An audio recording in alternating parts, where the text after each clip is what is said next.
All right, my name is Jameer Morgan. I am here with Amir Saad.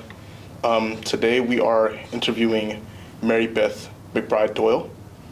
Um, and pretty much I just wanted to start off by asking you about your birthplace and your childhood, things like that.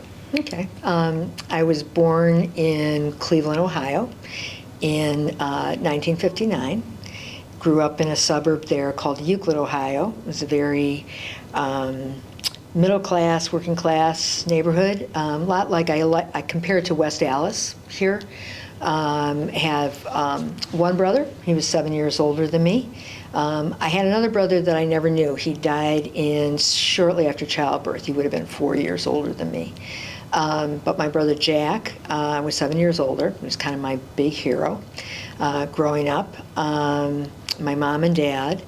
My dad came from a large family of 7 kids, so I ended up having, and they were all in Cleveland, so I had a number of cousins that we would get together with for parties and stuff, so that was a lot of fun. And I stayed in Cleveland through high school. I went to a school called Villa Angela Academy. It was an all-girls school that was in Cleveland. My brother went to the all-boys school, St. Joseph High School. And so after I graduated from Villa Angela, I applied and got accepted at Marquette University, which is also where my brother went to school. And that's when I moved to Milwaukee, and I went home, I think, the summer between my freshman and sophomore year, and then I never moved back home after that. So I was here from the time I was about 20 on, and I've been in Milwaukee ever since. Okay, so, well, that we're gonna backtrack Sure. a little bit. Okay. So tell me about like your hobbies as a kid. Like, Okay. what were you doing back then? Well, I always liked being outside, and I still like to be outside today. So you could catch me. There was a park behind our house, and I like to go over there. The house, that street we grew up on, dead ended at Lake Erie, and so when I went over to the park, I'd go down to the pier, and you could watch the sunset on Lake Erie. So I liked doing that. Liked being outside. I really like to run. I like to play kickball, stuff like that. I like to play Army in the front yard with kids on the street. But the other thing I like to do was read. I really enjoyed reading even as a kid. I can remember, reading all the Laura Ingalls Wilder books about the prairie and all the Louisa May Alcott books like, Little Women and all that kind of thing. I really, I would bring tons of books home from the library in the summer and just read and read and read. And even as a young kid, I really enjoyed paying attention to current events. So I would pay attention to the news and read the newspaper. That's more like middle school, things like that. But I think that was prompted because when I was young, there was a lot of things that happened that were kind of tragedies politically that really were major. That was when John F. Kennedy was assassinated, and then Robert Kennedy was assassinated, and then Martin Luther King was assassinated.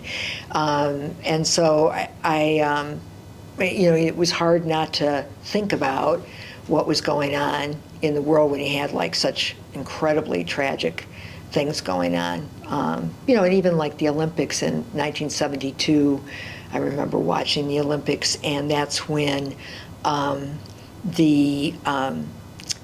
it the Palestinians or the terrorist organization captured a bunch of Israeli athletes in their dorms, and it was on live news, and it was just, you could see them in the dorm rooms and holding on to them and stuff. So there was a lot of really dramatic things that were happening in current events at that time, and so I think that's what got me interested in that. So those are some of my interests. Okay, so now how about like high school extracurriculars? Like, Sure. In high school, I got involved in student council. So, I went from, anything from being a homeroom rep to being a activities coordinator. My senior year, I was the vice president of student council. The president and I were very good friends. We organized a 5-school athletic competition at the all-girls college in our town. And so it was a competition between all these all-girls Catholic high schools. It was like a field day. So I remember, that's kind of maybe my introduction into doing special events, which I would do later on a lot in my job. So did that. I loved to go to the football games and basketball games for the boys' high school down the street. I liked hanging out with my friends, going out for pizza, listening to music, just hanging out. And I still like to read, and still paid attention to politics. So, what was some of the music you listened to back then? It was really hokey stuff. Like, I remember being younger, and it was like the Jackson 5 and the Osmonds. And now I think about that, and I kind of like, Beach Boys. The Beatles were older than me, but everybody still liked them. But they were before my time. I would say Bruce Springsteen. Trying to think of some other ones. That's about all I can think of off the top of my head. I kind of go blank on music, so. Okay, that's fine. And so, like, a little bit, I know, like, in the pre-interview, you mentioned your Irish heritage. Yes. And yes. So, like, let's just talk about that. Like, what does that mean to you? And how's well, it was always kind of a big defining characteristic of our family, because all of my grandparents, all 4 of my grandparents, were born in Ireland. So my mom's mom and dad were born in the Republic of Ireland, and my dad's mom and dad were born in Northern Ireland, which is technically part of the United Kingdom.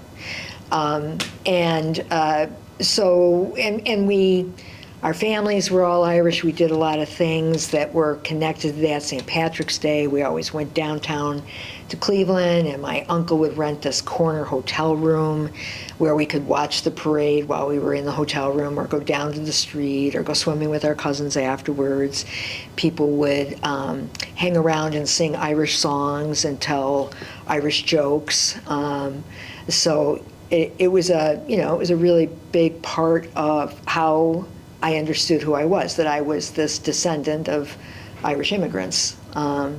And kind of proud of that. We were kind of proud of that. There weren't a lot of people in my generation who could say that all of their grandparents were born in a particular country outside of the United States. So, that was kind of cool. Developed a love for Irish music.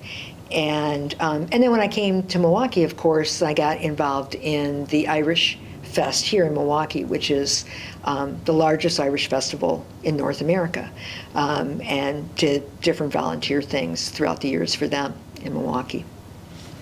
Okay, so now we're gonna go back to, like, maybe high school experience, and part of the high school experience especially is like college decisions. So, like, yeah, how did you come to go to Marquette? Sure. It was interesting. I think about just with my own kids and the college search. It was very different when I was at that point where I was beginning to think about college. With my own kids, I remember we traveled to all these different colleges, and asked all these questions, and what were you going to major in, how were you going to afford it, and applying to like 6, 7 colleges. But when I was looking at a college, a lot of the high school I went to, as I said before, was pretty working class people. And so a fair number of the students in my school had no intention of going to college. That wasn't at all what they were thinking about. They went to secretarial school. They got a job right away. There's a woman who on Facebook just talked about how she got a job 4 or 5 days after she graduated from high school, and that's the job she had her entire life until she retired, just like the other, last year. And that wasn't unusual for kids in my high school. And then there were some of us who were going to go on to college, but there were very few that went out of state.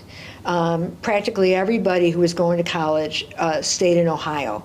And a lot stayed in the greater Cleveland area if they were going to college. So it was a little unusual for me to think about doing something other than that. The only thing that kind of paved the way for me is that my brother had, who was 7 years older, as I mentioned, he had gone to Marquette University. And I'm not really sure how he picked it, but I think that I saw that he had he got a really good education. He really liked it. It was in a city. I knew I wanted to be in a city, so that was one of the factors. Like I didn't want to be out in a real rural area. I wanted to know there was different things that I could do. I liked that Milwaukee was on a Great Lake, just like my hometown was on a Great Lake, because water was a really important place for me to hang out, just to calm down. So knowing I could walk down to the lake was a good thing. My aunt and uncle lived in Chicago, so I thought, well, if I really get homesick, I can travel down and see them. And I knew that Marquette had a good liberal arts program, and that's what I was going to go into. I wanted to go to a Catholic school. I'd gone to a Catholic school up to that point, and it just felt familiar to me. So I think it was a combination of faith background, it was in a city, it had some familiar components to it that reminded me of home. And my brother had already gone there, so I kind of knew what it was going to be like. So I think that's how I picked it. Okay. Now let's just expand on Marquette. Yeah. So how was your college life and your first impressions of Milwaukee? It was actually, I have a very clear memory of being, it was the first weekend or the first week that I was at Marquette, and I lived in the dorm that's called Cobean Hall. And Cobean is still there. It is on 11th Street, just north of Wisconsin Avenue and south of Wells Street on the west side of the street. And it was an all-girls dorm. I think it still might be. And I lived in room 711 on the 7th floor, and it had a window that if you opened it up, you heard the freeway very loud. The freeway was constant sound there. And then I also remember the smells. So at the time, this is 1978, when I moved in, Milwaukee still had a tanning factory that would slaughter animals and get the hides to make leather. And there was also a yeast factory, Red Star Yeast, which was not too far away. And there was also Ambrosia Chocolate. And so all of these places were in the kind of downtown area. And I can very much remember opening the window, and I don't know if you can imagine, but you're getting the smell of the yeast, you're getting the smell of the chocolate, and then you're getting the smell of this slaughterhouse at the same time. And just thinking, there's no way I'm going to last here. This is just awful. And it was just loud. It was just loud. And I can remember calling a friend of mine from high school, whose name was Mary Beth also, and I'm talking to her, and all of a sudden she said, "Why are you calling me from the street? Why are you on the street corner calling me?" And I said, I'm not. I'm in my dorm room. But it was so loud that she thought I had to be out on the street. So that made, I was just like, ugh. So at first I wasn't real excited. During orientation, I was so nervous that I didn't eat at all for about 2.5, 3 days. My advisor, who was this really nice guy, Dr. Zupko, he was an English professor. I remember we all ate together, and the advisors ate with us, and I can remember him because I got some soup, and I was really trying to eat the soup, but I was having a hard time, and I remember he looked at me and he said, "You're kind of nervous, aren't you?" And I said, "Yeah." I said, "How'd you know?" He goes, "Because you're not eating anything." And I said, "I know, I just can't. I can't keep it down." So I was really, when I first went away to college, I was very scared and very homesick. And it was weird. And I think part of it too, though, was my parents had just gone through a separation. And so I think that was going on for me too. So it was just a hard time in a lot of ways. My parents were going through a separation. My brother had just gotten accepted into graduate school. He was going to Harvard. And then I was going off to Wisconsin, and it seemed like everything was kind of in upheaval, I guess. So it was hard. It was very hard at first. I think the thing that saved me is that I went to church. I went to Gesu for Mass. It was a student Mass in the afternoon. They had it on Sunday afternoon. And there was a student choir, and they were, good. And the readers were students. The Eucharistic ministers were students. And the priest just had this really friendly, welcoming look. And I remember I ran into him, that same priest, on a walk I was taking down to the lake. And he just had this wonderful smile and said hello to me. And so I went to campus ministry to find out if there was any way I could get involved. And I ran into that same priest, who's Father Rick Abert, who went to Marquette High, and who is still one of my friends to this day. And that was what allowed me to start feeling more comfortable and meet some people who had interests that were similar to me. So I started helping out planning liturgies and then planning retreats and doing that kind of thing. Okay. So now I know you talked about like going to like the early days of like Summerfest. Yes. So how was that experience? It's very different than it is today, because it was really, it was much more rustic. So you didn't have like the fancy stages that you have today with all of the stuff. You didn't have all the gift shops and food stuff. There wasn't a, what's the name of the amphitheater? That wasn't there where they have the main shows. There was a big stage that was near the northern end of the Summerfest grounds, and it had rows and rows and rows of plain wooden benches. And so the main act, you would be told what the main act was, and they would come on at say 7 o'clock, and you didn't pay extra for that. You didn't pay extra for the main act. You just paid one price to go in. And if you wanted to see the main act though, and it was really popular, then what you usually did is you got a group of people together and you went to where that stage was with its rows and rows of wooden benches, and you took turns saving a bench for your group. And sometimes you'd be there like 5 hours. So you would, somebody'd go get lunch, you'd sit in the seat, somebody else would go. And that's how you got to see the main act, is because you all like camped out on these wooden benches all day long so that you could see that main act. But you didn't have to pay extra either, which was kind of nice. And there were other acts, but the stages were a lot smaller. It just had, it wasn't paved yet, so it was kind of like this stone and dirt pavement. So if it rained, it was just a mess. But it was fun. I mean, it was a blast. We just loved going and hearing all these different acts, You remember how much like the price of admission was? I have no idea, but it was nowhere. I mean, $5 sticks in my head, but I don't know if that's accurately what it was. But it was like a whole day, and there you were, seeing as many bands and big name acts.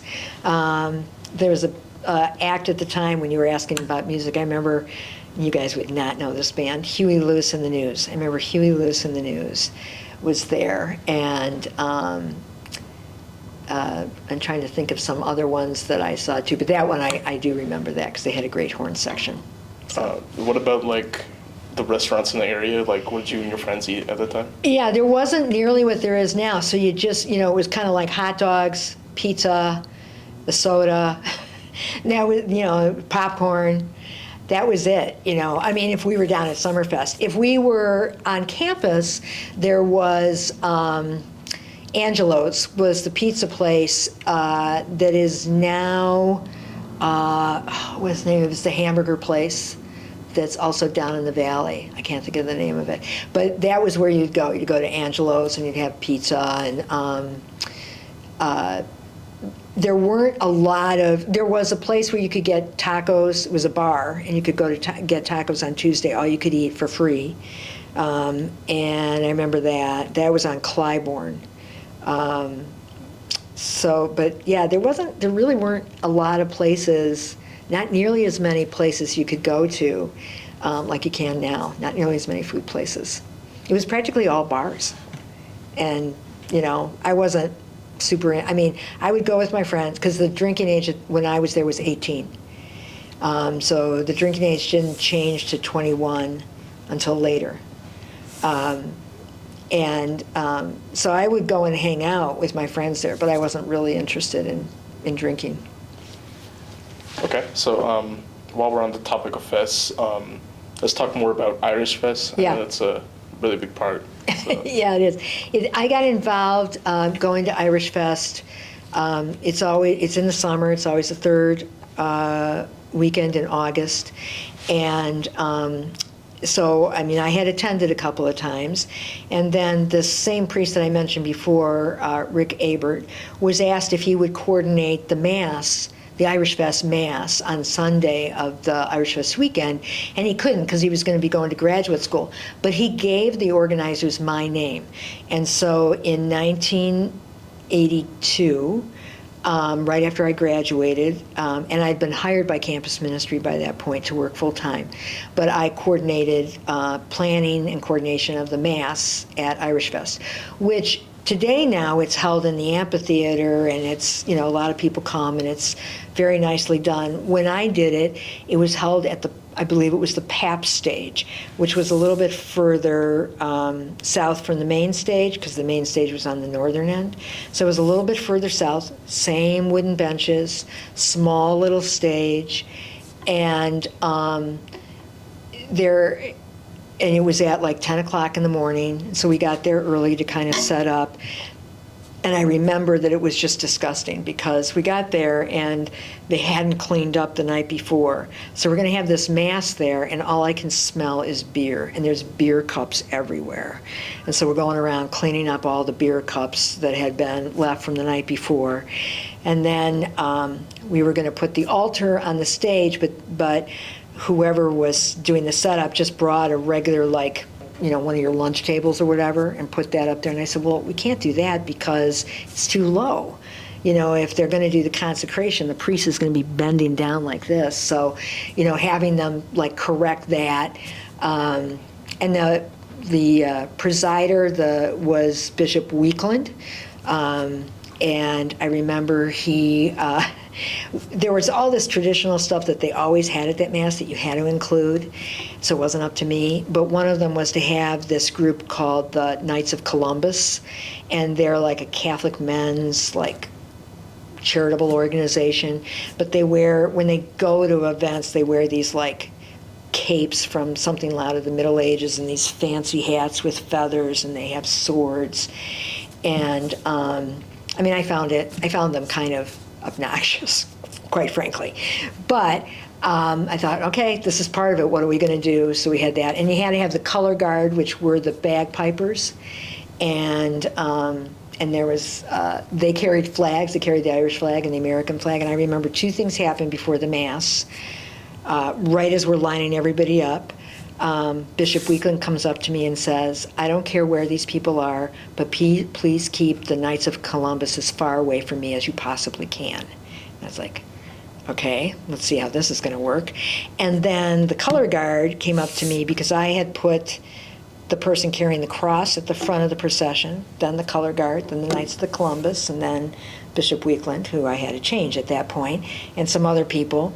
And the color guard came up to me and said, you can't have the cross first. And I said, it's a Mass. What do you mean I can't have the cross first? And they said, nothing comes before the American flag.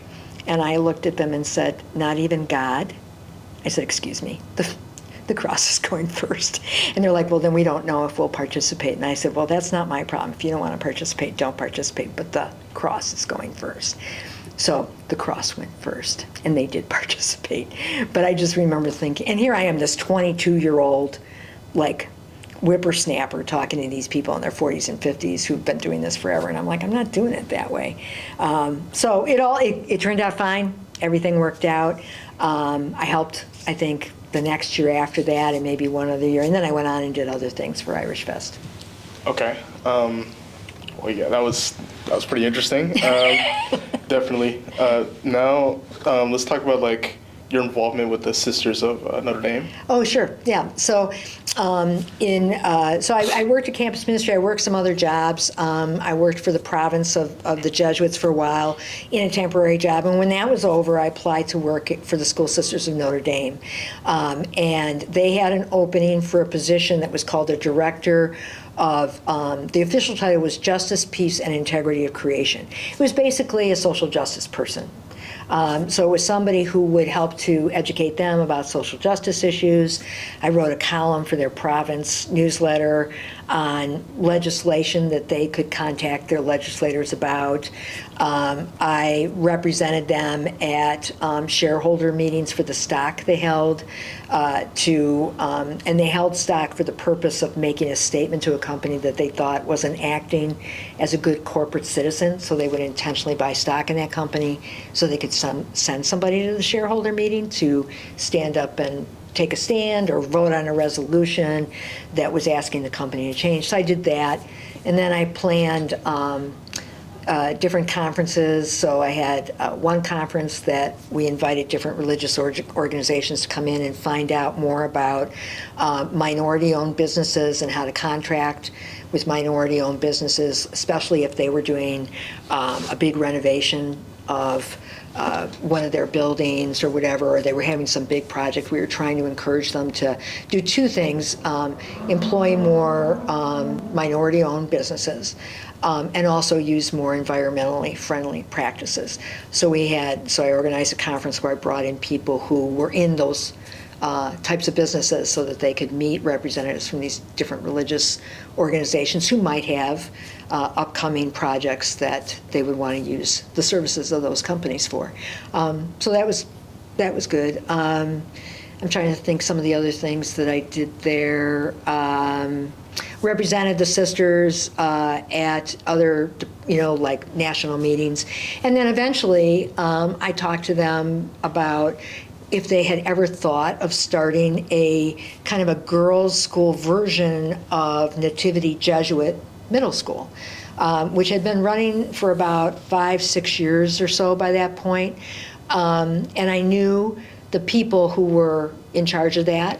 And so I went to the sister who was head of the province of the School Sisters of Notre Dame that I worked for, and Sister Laura Jean Spaeth, and asked her, have you ever thought about, I think it would be a good thing, your numbers are declining, maybe if women saw that you were involved in a really kind of life-giving ministry like educating young Latino women, maybe more women would want to be a part of your community.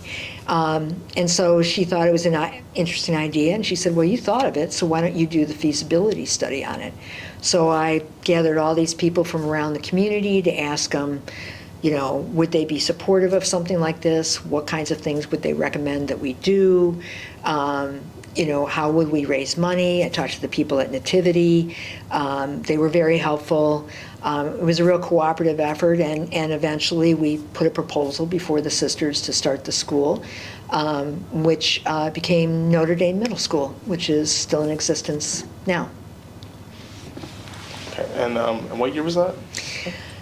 Okay, so that is 80.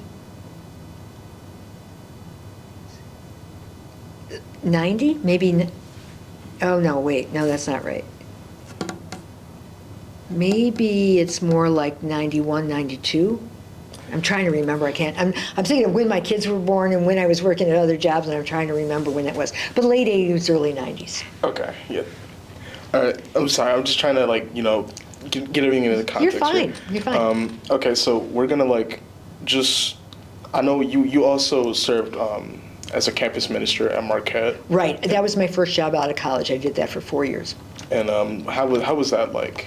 Oh, I love doing that. I was, so a lot of the colleges do, like we do here, we have those immersion trips where students can go and experience a different kind of place in the country, different group of folks, that kind of thing. So that was basically what I did at Marquette University. So I planned their trips. They were called MAP trips, which was Marquette Action Program, and they occurred over Christmas break and spring break.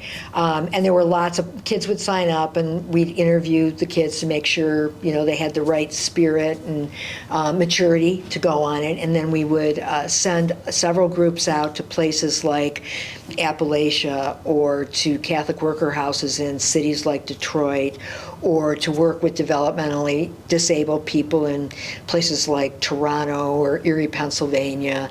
And they would be there for that week. So we would kind of help them get organized. We'd send an adult with them to kind of make sure they had time to process what their experience was like. To drive, they drove. Any place we went to, people drove, and so you wanted to make sure you had some adults there for that too.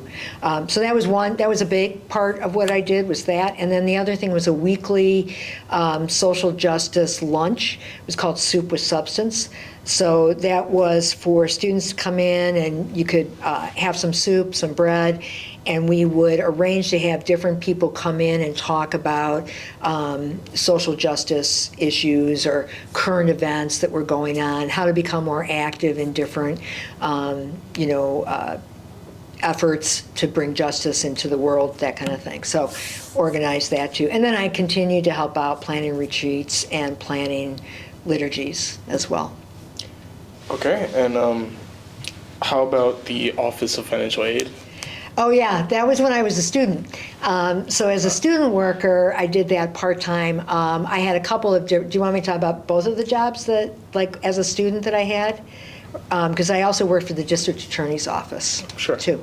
So that was the first one. So I qualified, I was really lucky to get a pretty good financial aid package to go to Marquette.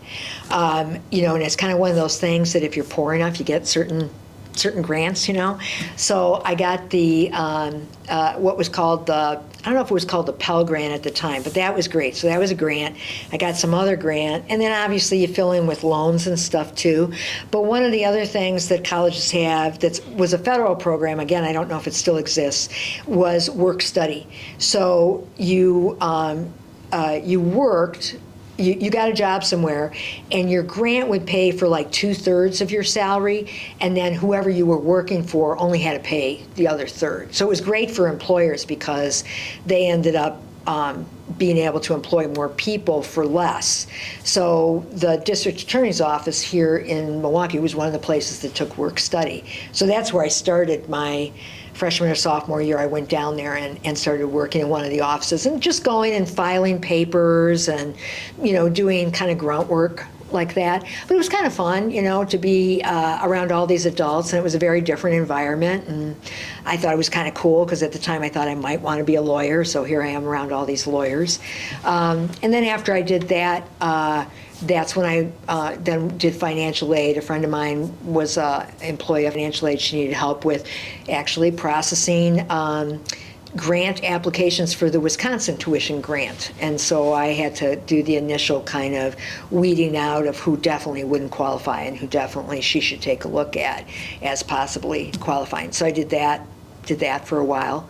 And that was interesting. I think that's the one where I told you the story about there was a guy there who actually saved my college career because he figured out how to allow me to be able to stay at Marquette when we got into some financial troubles when I was a junior.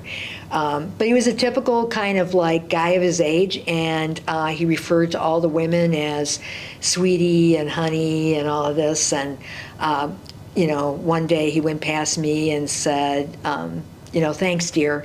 And I said, you're welcome, honey. And he just stopped and looked at me. And then he just started to laugh and realized, oh yeah, okay, I'm the one that started this. So, but he was a great guy. He really was. So, but those are my jobs at Marquette.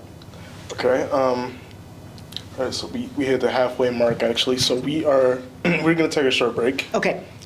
All right. So we're back from break.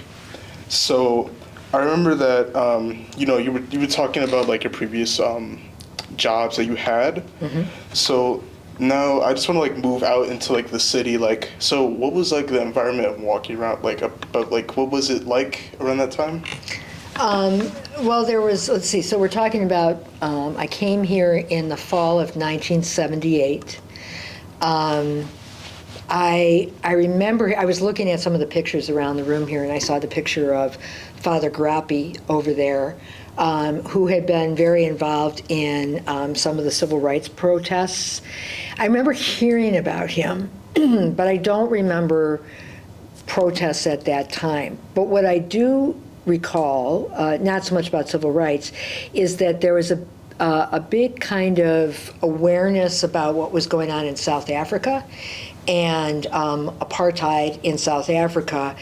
And at Marquette, the way that was being processed was by looking at, did Marquette University have investments in any companies that did business in South Africa that might be, through their investments, be seen as supporting that, that system of segregation and those kinds of things. And so I do remember that there would be sit-ins at Marquette, like in the president's office. There'd be marches around the campus calling on Marquette University to divest, to get rid of their investments in any companies that might be doing business with South Africa, which clearly they had investments in some of those. So I can remember that was a movement, like within the college age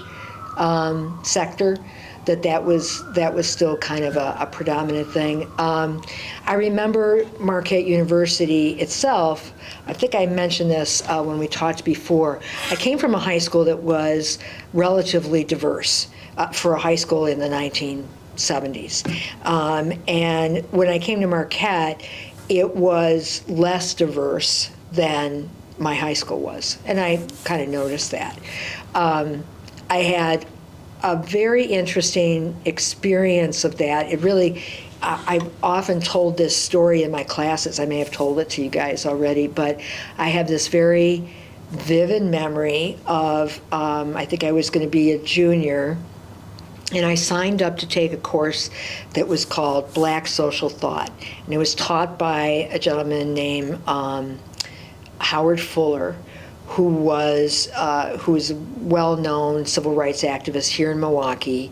He worked at Marquette, and he ran the Educational Opportunity Program, which was oriented particularly to kids who were coming from, backgrounds where, their parents hadn't gone to college, or they were low income, or whatever the case might be. They were from different, groups that might not be as well represented. And so I had seen him and heard him and thought he was a very inspirational guy. And so I thought, well, this would be a very interesting class. One, it's him, and two, Black Social Thought. I don't know anything about that. That would be great. So I signed up for the class. And the class was held in a room in a building called La Lumiere, that I knew was one of their bigger rooms. It wasn't a lecture hall, but I knew it was one of their larger classrooms. Like, it probably seated 50 to 60 students easily. And so I thought, oh, that's interesting. Clearly a lot of people were interested in this class. And so the first day I walked over to the building, and I walked into the classroom, and I'm kind of embarrassed to admit this, but I immediately stopped and just kind of looked around and realized every student in the room at that point, and there was at least 30 of them, was African American, except for one student. And I had never seen that at Marquette. I didn't know there were 30 African American students at Marquette. I mean, I just did not. And so I was just taken aback. And then I thought, there's no way I'm going to sit near the frickin' white kid, because that would be just too predictable. So I made sure to go as far away from him as I possibly could. And there was still about 10 minutes before the class was going to start. So then I proceeded to sit there and watch the rest of my classmates walk in, and all of whom were African American. And what surprised me was they did the exact same thing I did. They walked into the classroom. They stopped. They looked around. Now, when they did that, the rest of their friends just started laughing. and saying, I know, can you believe it? Look at this, isn't this something? And they were just like, they were so excited and overjoyed to be in this environment. Like they didn't have, and I realized that. I was like, this is very unusual for these students. The rest of the day that they're going to classes, they will not have an experience like this. They will walk in and they'll be the only black kid. And they will sit there like I'm sitting here as the only white kid, feeling a little uncomfortable, kind of feeling like I kind of stick out, kind of worried that if I answer a question and I don't want to sound stupid, because then are they going to think that all white people think this way? And all of a sudden it was like this switch in my head that went, oh my God, this is the experience that the rest of these kids go through every single day, like everywhere they go. This is a class that I'm taking 3 days a week for like an hour and 20 minutes that I'm uncomfortable. And then the rest of the day, I'm in an environment where most of the people are the same color I am, and I just don't stick out at all. It was one of the best experiences I had, because it really kind of opened my eyes to, this would be, I would be very tired at the end of the day if I had to feel like I was sticking out all day long, and if I had to measure my words very carefully so that I didn't make people think I was stupid. And it was a very good experience. So that was Marquette at that point. It's much more, I think, it's much more heterogeneous now. There's a more of a mix of many folks from many different places now, but at the time it was not. Wow, yeah, that's pretty interesting, definitely. So moving on to other parts of Milwaukee, do you have any stories of maybe the lakefront, Yeah, I loved going, as I said, that was when I would feel stressed. I like to take walks, and that would be, I'd walk down Wisconsin Avenue and go to the lakefront, hang out, go to Bradford Beach.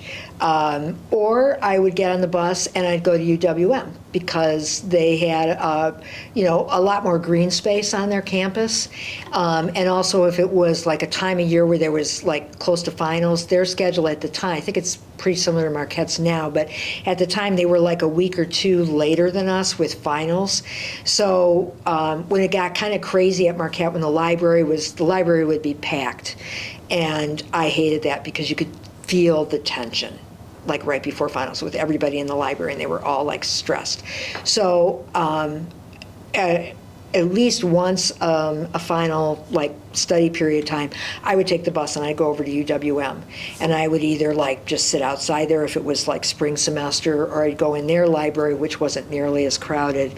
And that got me over to kind of experiencing a bit of the east side of Milwaukee, places like Brady Street, which I loved to go down. They had a lot of thrift stores there, secondhand clothing stores I thought were really cool, and coffee shops.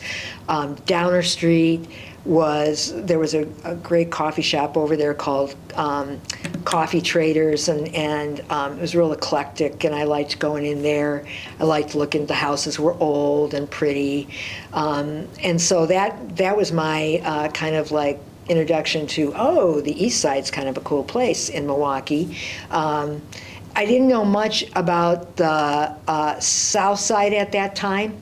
It wasn't until later that I would spend more time there, and primarily it was to visit Mexican restaurants.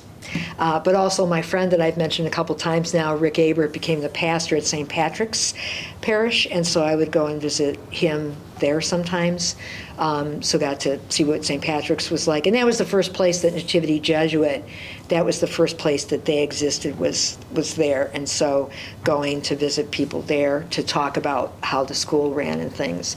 So that's when and then when I started to work on starting Notre Dame, that's when I got more familiar with the south side, because I had to try and find a site for the school to be located at, and we wanted it to be very convenient for families who lived on the south side to get their daughters there, because at the time it was all girls. So that's when I got to know a little bit more about the different kind of feels of different parts of the city. When I worked at campus ministry at Marquette, that's when I got to know the north side a little bit, because I did some programming where we invited kids to become more familiar with the African American community on the near north side, and so I did a little bit more exploring over there at that time. And it was very, as it is today, it was segregated, very segregated. And it was a place where, you had, as a white person, you had all the stereotypes of, oh, be careful, and all this kind of stuff. So, yeah, that was kind of the nature of what it was like then. It's not really all that different now, I don't think, in that way. Yeah, it's north side's pretty much the same, honestly. Milwaukee's kept like that segregated pattern like over the years. It hasn't changed much. Right. Okay, so now we're gonna move on to, I know you talked about your time in El Salvador. Yes, So just tell us a little bit about that. Sure, I was working for the Jesuits, so this is before I worked for the School Sisters in Notre Dame, and after I worked in campus ministry, and I'd gotten married by that point, and I had 2 children. And we were planning some special events for the Jesuits in the area. But the year prior to that, or in the fall prior to me starting to work there, is when the Jesuits experienced this really kind of tragedy that really brought home to them the difficulties that were going on in El Salvador between the government and most of like the rural farmers and folks that were probably like working class or downright poor, landed people, and they and it was this situation where there were Jesuits who were helping out. They were going to communities to say Mass and offer spiritual care. But they were also professors at the University of Central America in San Salvador. And the military and the leaders viewed these Jesuits as a threat, because the Jesuits were very encouraging of the people that they served, that they were right to be upset about their lives being so difficult, and that they were being oppressed by the military. Their land was being taken away from them. If anybody expressed any, criticism, they would disappear, or they would just, be killed outright. And so these Jesuits were saying, yeah, you really should, you have a right to demand better. And so as a result, the military ended up killing them all, killed all these Jesuits at their residence on the college campus at the University of Central America, along with their housekeeper and her daughter. So a year later, I was working for the Jesuits here in Milwaukee, and one of the events that they wanted to have people, representatives from all these Jesuit institutions, they wanted them to go to El Salvador to commemorate the first anniversary of the murder of these Jesuits. And so I was asked to go as one of the representatives of the Milwaukee province of Jesuits, along with Father Rick Abert, he keeps coming up on this, and some other people. And so we went to El Salvador, and we went with an organization called WACOCA, Wisconsin Coalition on Central America, and one of their efforts was to help El Salvadorans get back onto their land that had been taken away from them, to kind of reconnect them to their land. So we were asked to accompany this group of people who had been displaced from their land as we took them back to San Vicente, which is where they had lived, to reclaim their land. And while we were there, the Salvadoran military came out and stopped us, and they would not let us go. And they actually took in Father Rick Abert and some other people into their office, and we didn't know what they were going to do, and we got pretty scared about what was going to happen to him. And while we were waiting, an American military advisor came, and he went in, and all the Salvadoran military who saw him came to attention as soon as he walked past them. So it was very clear that there was some kind of mutual relationship between this American military guy and the Salvadoran military, which was kind of frightening to us. They eventually let us go and let people get back to their land, but it was frightening to see how much power they had over these people and how afraid the people were of them. It was also frightening to think that our military might be cooperating with them in some of these efforts. And actually, it was a couple days later, we had the Mass to commemorate the first anniversary of the Salvadoran Jesuits' murders. And then we were leaving, but the night before we left, an offensive started by the military. So in our hotel, there was helicopters with searchlights flying all over the area, and then you could hear gunfire. And so I was a little nervous about how are we going to get out of here, but we did. And as we were driving to the airport, there were like loads and loads of trucks coming in with military on them to kind of reinforce this offensive that was starting at that point. So it was a real introduction to some people live in places that are where they really don't know what's going to happen day to day with their lives. And they can't trust the people that you should be able to trust. They can't trust the government leaders. They can't trust their military to have their best interests at heart. So just seeing that close up was very profound. Wow. Yeah, that's pretty heavy. Okay, so now we're gonna go back a little bit. I know you mentioned your wedding. You got wed to your husband at Gesu Church. So how was that experience? It was a lovely experience. We got married at a time of year that wasn't my choice. So we got married the Saturday after Thanksgiving. And the reason for that was because my husband, Tom, his brother, John, was in the Army, and he was stationed in Korea at the time. And he was going to get leave, but the only time he could get it was in November. And so since Tom really wanted Johnny to be his best man, that's when we got married. So we got married that Saturday after Thanksgiving at Gesu. It was the night before the first Sunday of Advent, so it was Advent kind of decorated, which was nice. It was really a very beautiful ceremony. It was difficult for me. My parents were divorced by that point, and they did not have an amicable relationship. So that made things difficult for me trying to navigate between my mom and dad and not get anybody upset with me. But, we worked it out. And then we had the reception at the old Union, not the one that's on Marquette's campus now, but the Union that was there at the time. That's where we walked from Gesu to the Union. And then we found out that there was a snowstorm alert that was scheduled for the next day. And Tom's dad worked for American Airlines, so we were flying out of Chicago the next morning to go to Hawaii, which we got as a free trip because of his dad. But we realized that with this storm warning, we were going to have to get up early and get to the airport and hope we got out, which we did. But later on, we found out that many of our guests who were from out of town did not get out. Their flights were all canceled. The I-94 closed because it was so bad.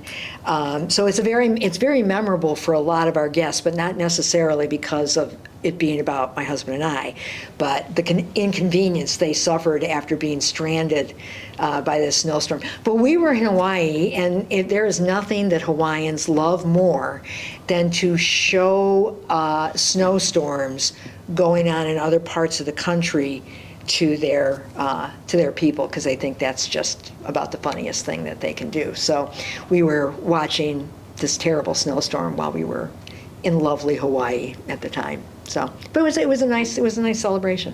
It was really good. So how about like expanding on the Hawaii experience? Like, how was that? Well, I had never been to any place in the world I mean, it was, to me, it was just like beyond my wildest imagination. One thing is, I mean, getting the flight and being able to fly for free because of Tom's dad working for American Airlines. Then his dad, he had to pay taxes on it, but we flew first class. The first and only time I have ever flown first class. So it was like, holy cow, this is how the other half lives, right? But it was really nice. It was really fun. And then in Hawaii, it was beautiful. You know, we went snorkeling and camping and hiking, and it was just beautiful. So yeah. Okay, so now let's talk about. I know you wanted to talk about like your experience as a parent, like how childbirth and everything like that. Yeah. Well, I have 4 kids, and they're all adults now. So 2 girls and 2 boys, and I also currently have 4 grandchildren, and 1 more is on the way, due in September. My 2 sons went here to Marquette High, and my 2 daughters went to GSHA. And I'm grateful that they are all friends. So even though there's a 12-year age difference between the oldest and the youngest, they still get together and they do things together. They were out for brunch last Sunday. They get together all the time. So I think that's one of the biggest joys as a parent, is to feel like you raised your kids in a manner that they really respect each other, and they still enjoy being with each other. So I'm lucky because they're all in town, and I know a lot of people don't have that experience, but my kids are all in town. They like getting together. They are fine getting together with their parents, so they don't feel embarrassed when we're around or anything. And so that's been good to be able to have an adult relationship with your adult children is really very special and different. And it's a long haul when you have children. I mean, I'm sure you can imagine it can be very tiring. My husband worked second shift and I worked first shift. He also worked weekends, and that's because we couldn't afford to put our kids in childcare, and we both needed to work. So he switched and worked second shift, and I worked first shift here at Marquette. And then he would work Saturdays and Sundays, and I would be off Saturdays and Sundays. So we really didn't see each other that much, but he was involved with their school. Like, he was one of the few guys that would be there for playground duty and to take the kids on field trips. And so that had its benefits too. But it was exhausting. I mean, I remember having to come home, make dinner for the kids, help them with their homework, get them off to bed, and it would be around 9:30, 10 o'clock that I would finally be able to sit down and start grading or planning or whatever. So I was up to like 1 or 2 in the morning a lot during that kind of most intense time. It got better as time went on, but yeah, it was challenging. It was good. Okay, so like, what's your most fond memory of like your children? There are some very funny memories. I remember my one son, Seamus, has, shall we say, the gift of gab. He likes to talk, and he's kind of very extroverted, and he was in grade school at the same time as his sister, who was 4 years older than him, Flannery. And I can remember, and Flannery was one of these people that when she got out of school, she just wanted quiet. Like, there was all this commotion during school, she just wanted quiet, and she was a quieter person. So I can remember driving home with them, and of course Seamus would get in the car, and he'd immediately start talking about his day, going on and on and on and on and on. And Flannery would be next to me, and I could feel her. I could feel her starting to, getting more agitated with him as time went on, until finally she would just turn around to him and go, "Seamus, could you please stop talking for 1 minute?" You're just like, stop. And I learned later on that if I put, and they don't even like this kind of music normally, but if I put the classical station on, everything would be calm. And that worked even when Seamus's younger brother, and the two of them used to fight a lot, when they were in the car, I'd put the classical station on, and there would be no fighting. And I can remember my oldest daughter went to pick him up at school, and I said to her, make sure you find the classical station, make sure you put it on when they get in the car. And they got in the car, and she was fumbling around, she didn't find it, and they were at each other, and she finally finds it, and she puts it on, and she was like, Mom, I can't believe it. Like, I put it on in 2 minutes, it's done. They're not, so there were little things like that you learned, little tricks of the trade. My daughter Flannery has bright red hair and millions of freckles, so the funny story about her is that when she was in grade school, she entered the Freckle contest at Irish Fest, and she won it 3 years in a row. And so we always bragged, we always talked about how we were so proud of her for all her freckles. But the funniest one was the year that she didn't win. She came in first runner-up. And she came in first runner-up to a kid who had a lot of freckles, but he was also from Ireland. And so it's like, how do you not give the kid who came all the way over here from Ireland first prize? And so, that was fine, no big deal. But we're leaving the stage, and this woman comes up to my daughter, Flannery, and says, you were robbed. I can't believe it. And she was very upset that Flannery had not gotten this award. And so we laughed and laughed about that for a long time, like, it's an award for freckles, it's okay. So, but that's her claim to fame, is her freckles and her red hair. Do you think it was a little unfair? Because it's like he was straight from Ireland. No, I don't think it was unfair at all. I thought it was a total goof that we put her in it to begin with. I mean, whenever we did it, it was just to be goofy. And then they brought back, and they have an adult Freckle contest now that they started 2 years ago. Well, of course she entered that, and of course she's won that twice now too. So it's just a goof, That's all. So no, I thought it was great that kid won. I thought, you come that far and come to Irish Fest, you should get an award. Yeah. So. Okay, so now we're gonna focus a little more on your time teaching at Marquette High. Mm-hmm. So I just wanted to ask, how was that experience? I know, especially starting out here. Yes. And everything like that, and adjusting with raising children and right, that. So how was that? Yeah, I had worked for the School Sisters of Notre Dame, and then I did for about a year I was a teaching assistant at a Milwaukee Public School, and then I was told by Father Tom Doyle that Marquette High was looking for somebody to run their auction. And I had done a lot of event planning through the Sisters of Notre Dame and all these other things. So I applied, and I got the job. So my first year here was actually not teaching. It was in the development office, and I planned the auction. That was also the year that my youngest son, John, was born. So I started here in June, and John was born the following January. So he's the youngest of my 4 kids.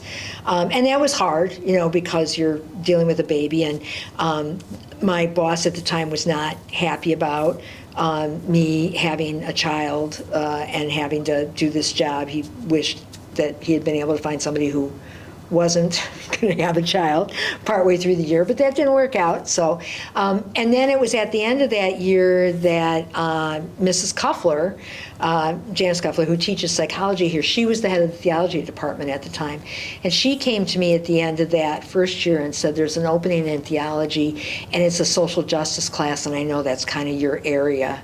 Would you be interested? And I was thrilled, and I said yes, I would. But teaching is really, really, really tough, and it takes a lot of time, and when you don't know what you're doing, it takes twice as much time.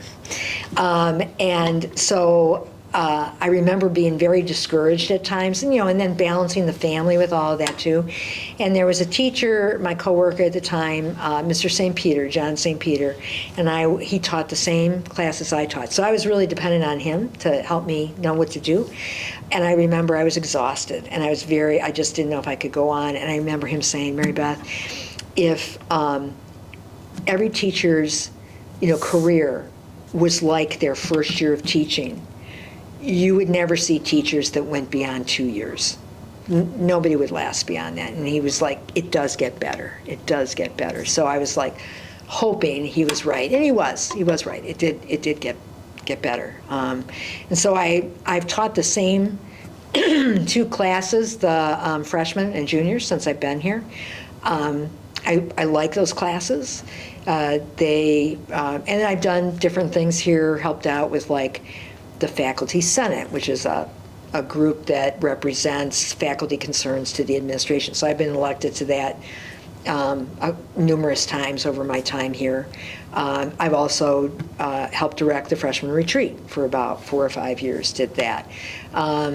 Helped out with selecting people to go on Somos Amigos. So it's been teaching, but there's also been these other things too that have been very fulfilling. And so I've enjoyed that. I think what helps here at Marquette High is, and I know you guys will say this too, but it's the camaraderie. It's the colleagueship with my fellow teachers. I mean, they're just wonderful people. I like hanging out with them at lunch, and it's great to sit down at a table with somebody who teaches physics and somebody who teaches English and somebody who teaches math, and you have these great conversations about all these things that they know about and I know nothing about, and I really enjoy that. And then the other thing is the energy of the students. You guys are pretty hilarious, and so I enjoy the humor, the energy, the intelligence. It's a great environment to be in, so I really enjoyed it. Okay, so what was like your most fond memory of the school? My most fond memory of the school. That's interesting because there's been so many great memories. Boy, I'm just thinking of all these anecdotes with different students. I've enjoyed being in those Christmas videos. I always play a minor role, thank goodness, but that's a fond memory of making those. What else? Freshman retreat. I liked planning freshman retreat. I thought the leaders, to work with those student leaders was amazing. I mean, they were very, very talented, and some of the nicest people I've ever met were those kids. And I still keep in contact with a couple of the leaders to this day. So that was very good. I'm trying to think of some other fond memories. It's just really the normal stuff. It's nothing like really super exciting stuff. It's going into the lunchroom for Soup Wednesdays and sitting down at a table and looking around and seeing all these people that are so interesting. Or it's running into somebody in the hallway and stopping and having a conversation with them about what they're doing. Or sitting in on a class. I've sat in on like Miss Downey's class. Or even my husband and I have helped her by chaperoning the trip to Spring Green to see a Shakespeare play. Those are very fond memories of going to that and being with her.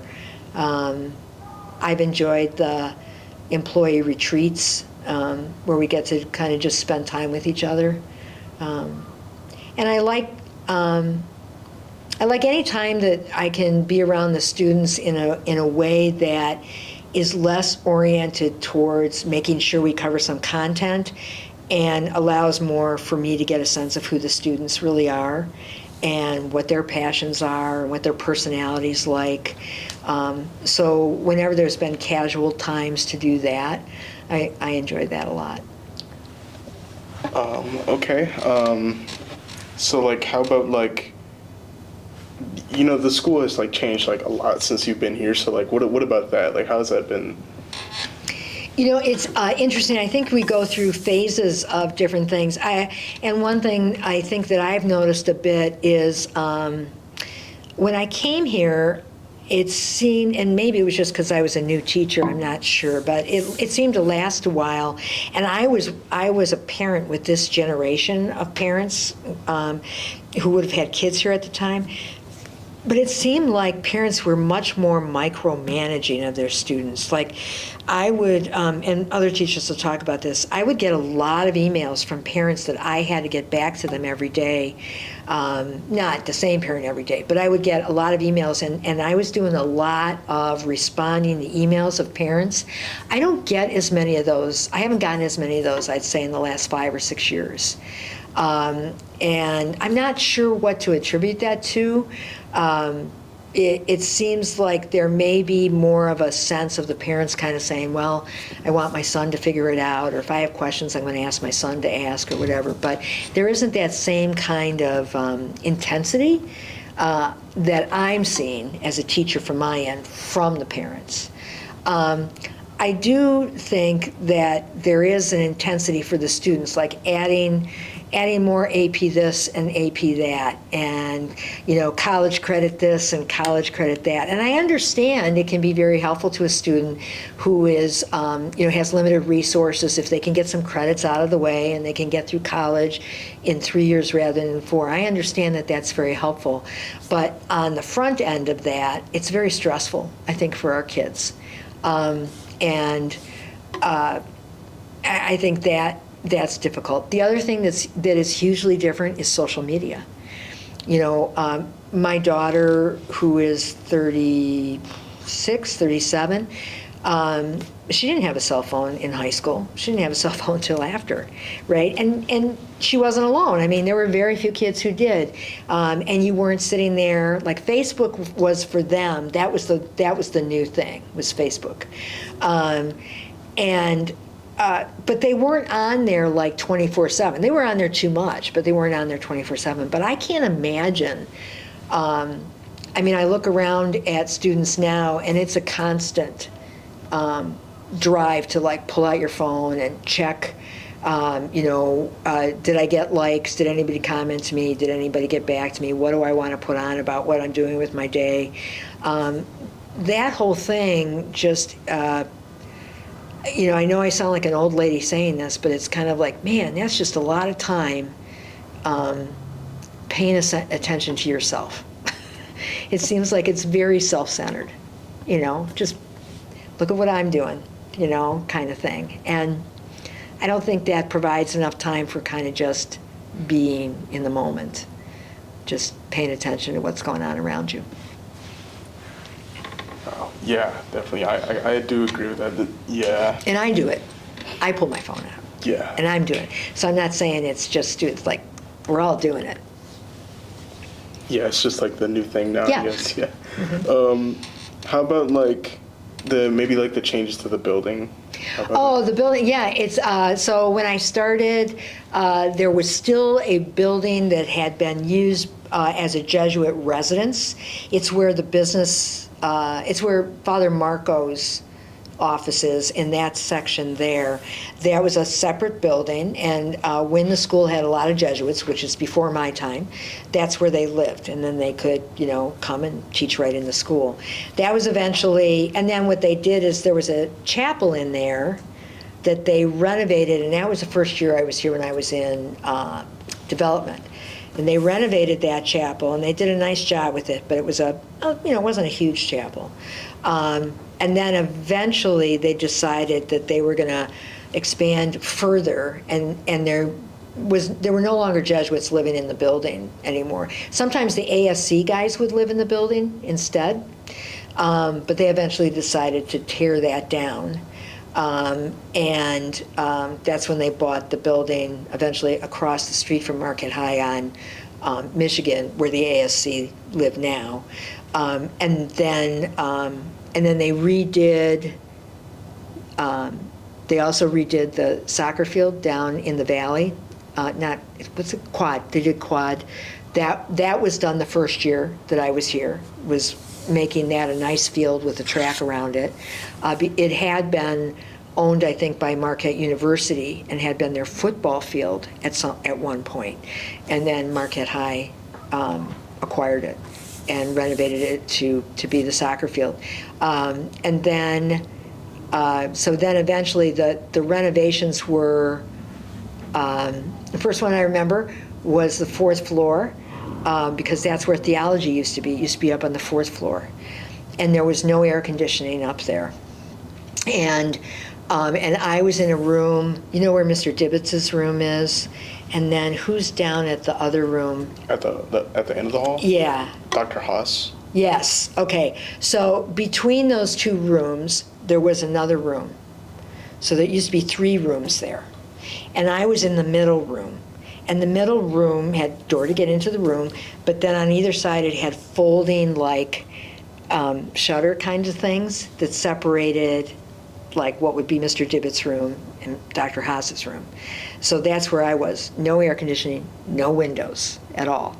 And so when it was hot weather, it was awful. It was just awful. I mean, kids would come in and go, oh my God, it stinks in here. You know, it just was terrible. So that was the first renovation I remember, is when they redid the 4th floor, got rid of that middle room, put air conditioning in, redid the windows. So those windows on the 4th floor, you know how they're kind of shaped like this? Well, that's because on the 3rd floor below that was the original chapel for the school, and it had windows that went from the 2nd floor all the way up, the 3rd floor all the way up to what is now the 4th floor. So that's why you have that shape, because it was the top of like those kind of windows. So they kind of brought that back out, which was nice, and so that was good. And then renovations after that. We did. Then it was the new chapel, and the hanky entrance.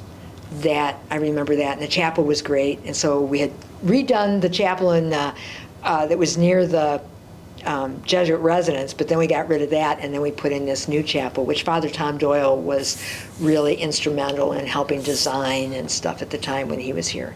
And we redid the hanky entrance, and that was, when you came into the hanky entrance, one of the security issues was you used to be able to come in and you would go right down to the basement, right from that first, when you went in those double set of doors, you would turn to your left and you go right down to the basement.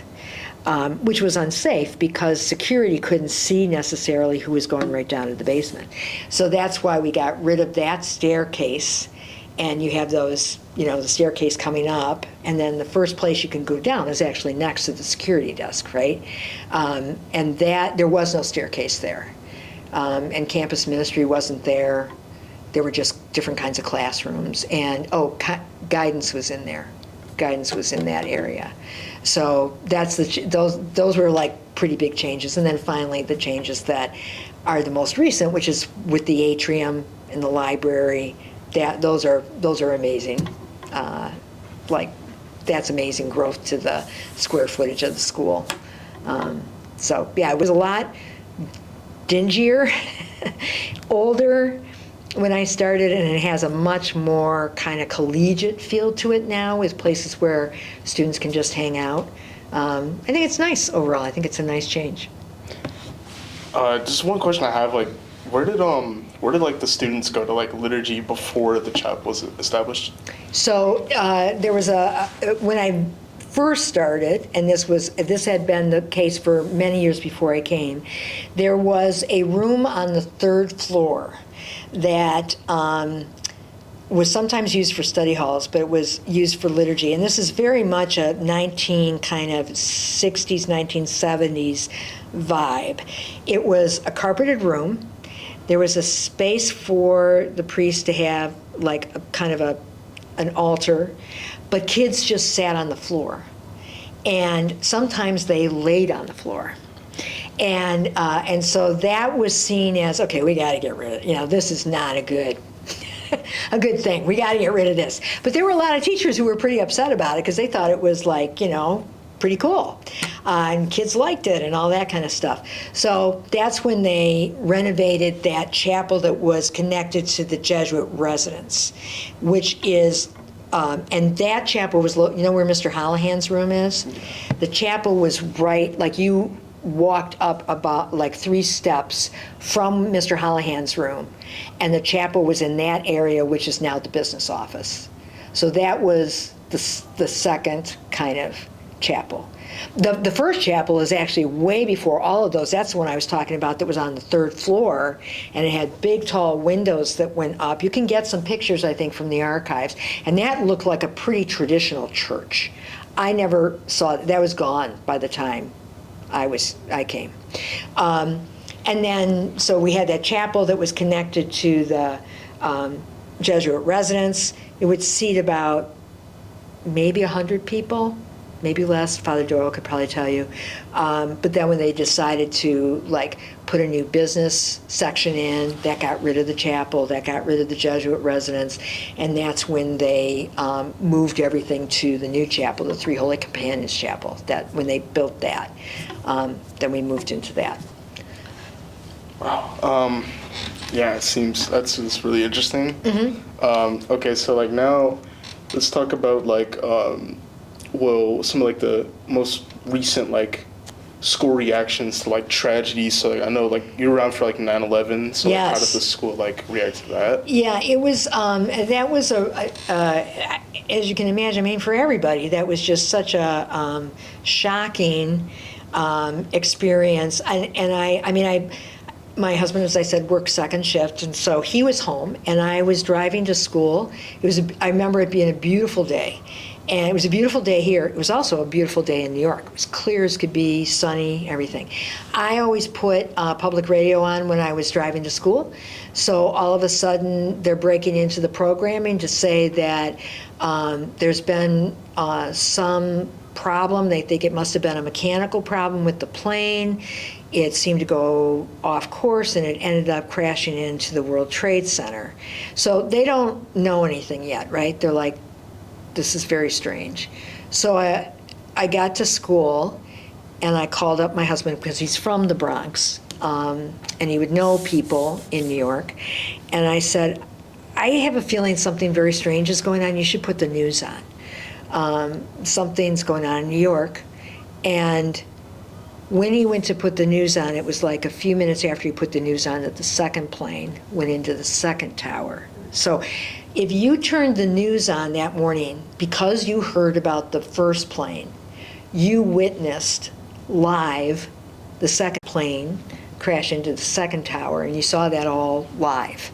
And as I said, it was really horrific, what you were seeing, because you were watching, and you could see people in the windows, and they understand there's no way we're going to get out of here alive, because we have to go down below, and we can't get past the plane, the flames, the fuel. So people started jumping out of windows, and you'd see people holding hands and jumping out of these windows. And it was, and all of this is happening before your eyes, and you're just, it's not a movie. This is really happening. And it was just, and again, we're trying to figure out what is this? What is happening? Who is doing this? And then going into the Pentagon, and you're like, okay, so it's the seat of finance, the seat of our military. So it didn't take too much longer for people to go, well, now we're going to go for the seat of government, obviously, because these seem to be the three pillars of what people associate the United States with. And sure enough, there was that, last plane that was supposed to go into the Capitol or the White House, which is the one that they brought down in Pennsylvania. That one, I found out later, was flying over Cleveland, and my friends were told, who were working downtown, were told to get out. So a lot of businesses in Cleveland, they made their employees leave their buildings and get in their cars and drive home, because they were worried something could happen, because the plane was flying. That's the route it was taking, was over Cleveland, and then it went down in Pennsylvania. When I was in class, when I finally got to class, there was a junior that I had who had just transferred into Marquette that year from St. Peter's Prep in Jersey City. His dad was a radio disc jockey, and he had a job in a radio station I think in New York, but he came and he had a job at a radio station in Milwaukee at the time. His dad's last name wasn't Detro. But Scott Detro was in my class, and when he saw what was happening, he said, will you let me go and call my family? Because there were all these people he knew, kids that he went to school with at St. Peter's Prep, whose parents worked in the World Trade Center. And so he was just, beside himself with worry about, and relatives, So I mean, that made it personal. Then all of a sudden it was personal because it was this kid who knew people there. And then my daughter was at GSHA at the time, and she called my dad. So somebody let her leave class, and she was like, "Do any of our relatives work in the World Trade Center? Do you know how safe it is for people?" So it was. It was just, and you're like, we're kind of at war, but we don't really know yet who we're at war with.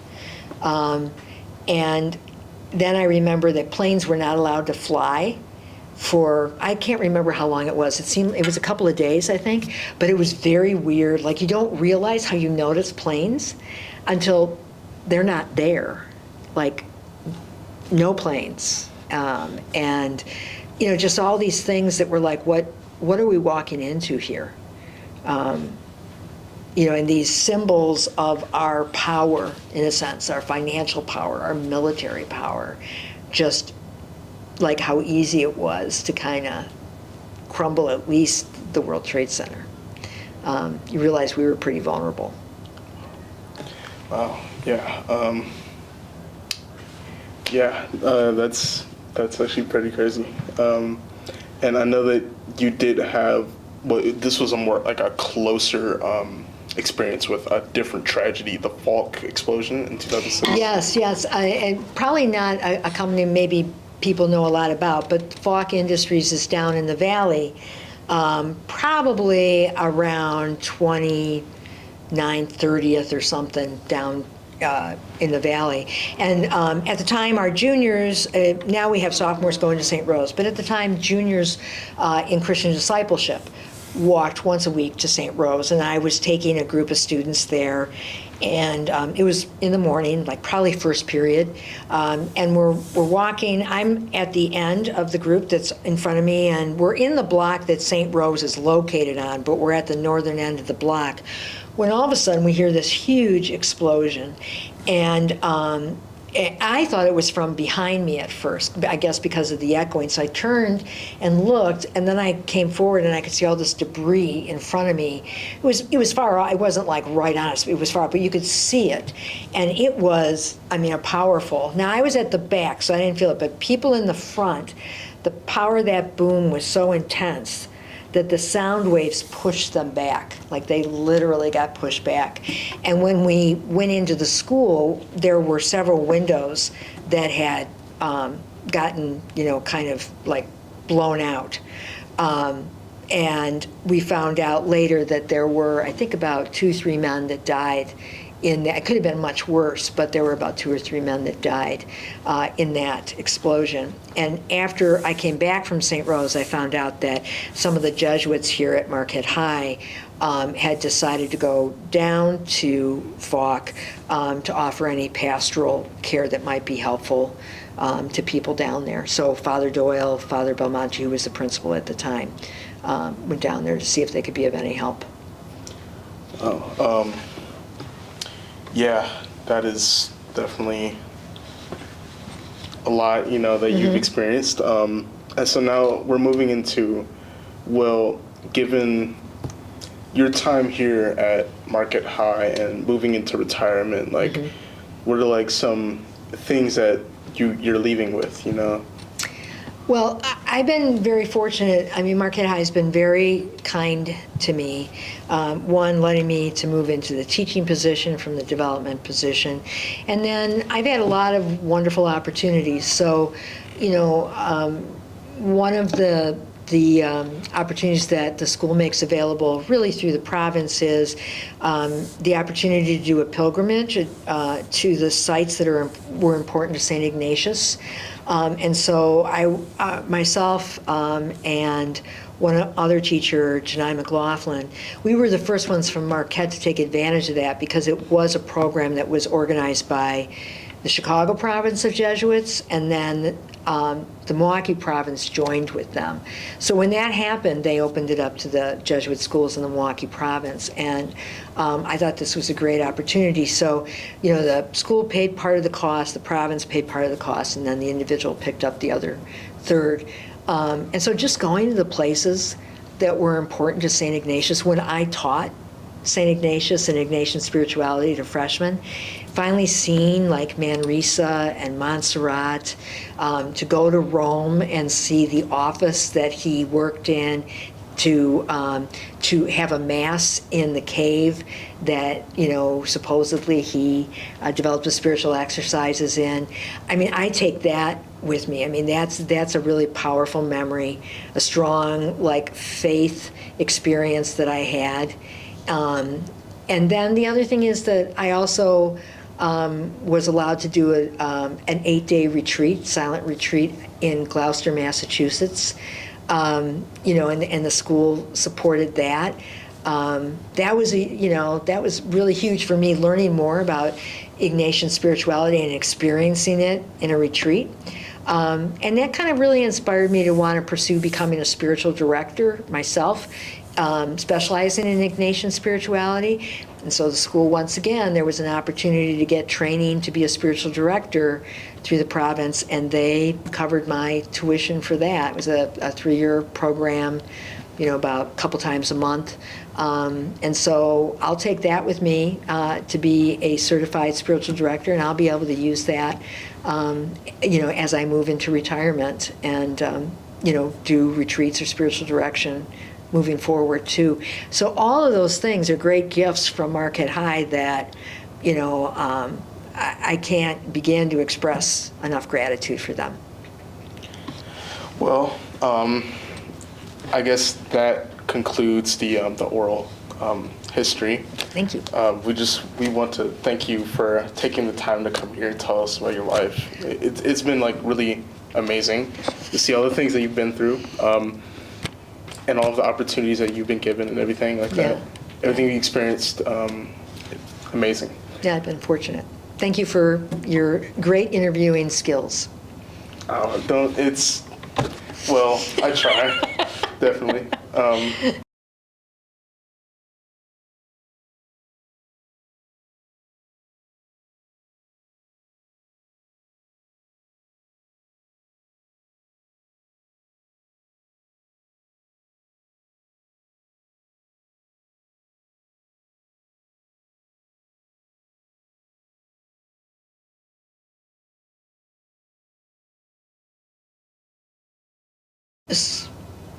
So as I said, like